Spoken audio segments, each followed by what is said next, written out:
bilo u tom okviru Plutona. Pluton je na krajnjim stepenima jarca zapravo doneo Sjedinjenim Američkim Državama Plutonov povratak. Dakle, to je njihov prvi Plutonov povratak u njihovoj istoriji, dakle 1776. Kada su i, da kažem, konstituisane Sjedinjene Američke Države, to je donelo jednu vrstu transformacije.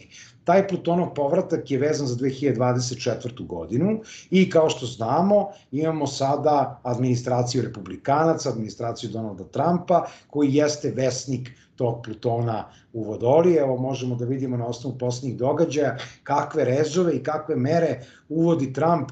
Dakle, za samo, reklo bi se, 10-ak dana vladavine, on je maltene učinio više stvari nego Biden za kompletnu sopstvenu administraciju. Dakle, šta će sve tek da uradi Trump u narednih nekoliko meseci pa i nekoliko godina,